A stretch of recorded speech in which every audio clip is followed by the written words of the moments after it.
simple que ça. Tu comprends jamais ce que je t'explique. Là, Est-ce que toi tu comprends? Est-ce que toi tu sais? Toi, tu me parles des enfants. Tu me parles des enfants. Mais le problème, c'est quoi? Est-ce que moi, je vais m'arrêter de répondre aux besoins des âmes qu'il y a sur les réseaux sociaux à cause des enfants? Ah, c'est moi le problème. Ouais, c'est toi. Donc tu regardes la paille qu'il y a dans mes yeux. Alors tu ne vois même pas la poutre qu'il y a dans les tiens. Elle me sort une métaphore purée. Non, mais c'est bien joué ça quand même. La grosse blague, quoi. La grosse blague.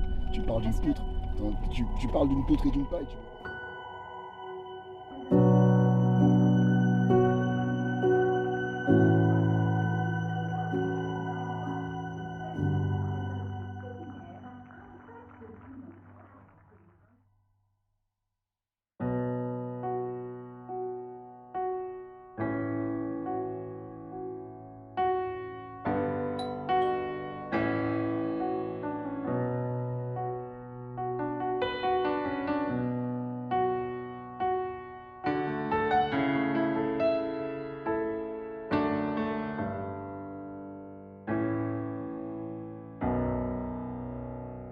Bonsoir à tous, je m'appelle Demas et j'ai 33 ans.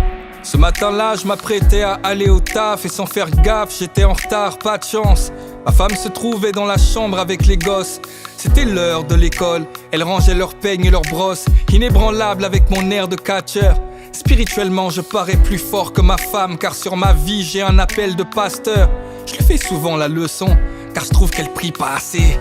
Et chaque fois qu'il y a une épreuve, pouf, elle est prompte à se lasser. Et moi je jeûne, je prie, je sers à l'église. Je suis le bras droit de l'apôtre Paul du coup. Y a personne qui me néglige. Et au boulot, je suis juste excellent. Mon salaire est étincelant. T'as le compte en découvert, le mien est trop souvent en excédent. Et quand je vais sur Instagram, c'est vraiment trop fort. Les gens sont fortifiés dans l'âme parce que je suis tellement profond. Car j'ai un grand appel au ministère, un grand appel prophétique. Y'a que ceux qui manquent de discernement, qui sont trop sceptiques. Mais peu importe la famille, chacun sa grâce. Car Dieu élève qui il veut. En tout cas je sais ce que je vaux. Et faire son œuvre c'est ce que je veux. J'ai un appel des nations. Je dois voyager dans le monde entier et faire toutes sortes de bonnes actions. L'humilité, ça me caractérise. Car quand j'arrive quelque part, je me fais tout petit tout au fond de l'église. Mais dans mon cœur je sais que je les dépasse tous. Et si jamais ils me donnent le micro, ils verront que je les déclasse tous. Dans ma vie j'ai pu avoir ce que je veux. Y'a que ma femme qui est pas à la gloire de Dieu. Écoute, ça fait partie du package, c'est l'institution. De toute façon avec la gloire, mais y a les persécutions. Ce jour-là je lui ai dit dépêche-toi, car on va être en retard. Elle me répond t'inquiète pas chérie, je suis sur le départ. Je fais dans la douche pour ajuster une dernière fois mes contours. Et puis j'appelle ma fille aînée pour qu'elle me parle de son cours. La première fois, elle ne me répond pas. La deuxième fois, je lève la voix et j'aboie, car après tout, je suis le roi. La troisième fois, elle ne me répond toujours pas. Alors énervé, je vais dans la chambre comme un loupard. Mais y'a personne, leurs vêtements sont par terre. Elles n'ont pas pu s'échapper. La home, je la connais par cœur. Mais qu'a-t-il pu arriver? Mais qu'est-ce que c'est que ce saccage? Je pense qu'elles veulent s'amuser.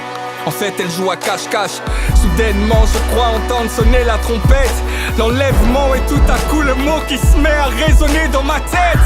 Au dehors, j'entends des cris et des pleurs. J'entends des grands bruits d'accidents, des freinages d'urgence et des heurts. Alors, j'ouvre grand la fenêtre.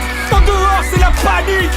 Et je vois l'effroi dans les yeux de mon voisin Abdel Malik. Je vois des vêtements par terre. L'atmosphère est alarmante. Et je vois ces poussettes vides dans les mains de cette nouvelle maman. Je me dis que c'est sûrement un rêve. Il faut que je me réveille. Mais je suis comme prisonnier car en fait, ce n'est pas un rêve, c'est bien du réel. Je suis confondu mais conscient en même temps.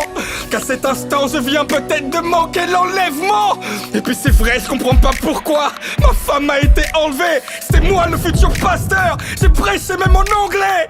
J'ai même évangélisé dans les centres-villes et les métros. J'ai délivré comme Moïse. J'ai conseillé comme Jétro. Quand l'heure de prier sonnait, c'était ma femme qui restait couchée.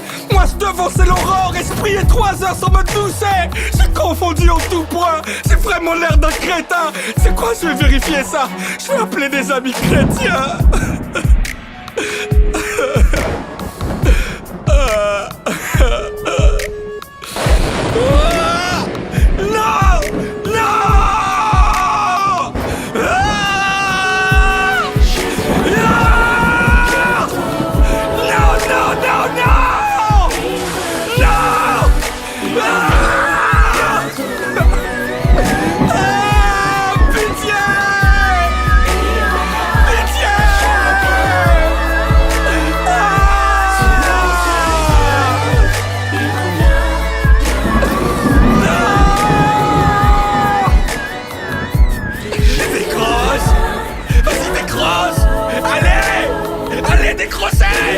Des groseilles. Oh non. Non, c'est pas possible, c'est pas possible. C'est pas possible, c'est pas possible. C'est pas possible. C'est pas possible. Non.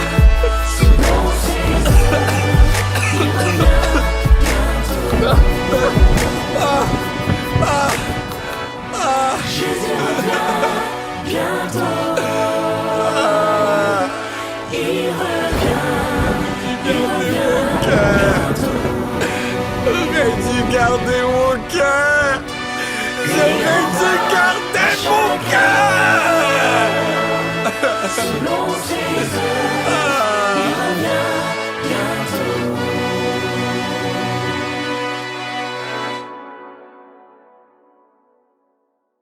Aide-moi, Seigneur. Abba Père, aie compassion de moi.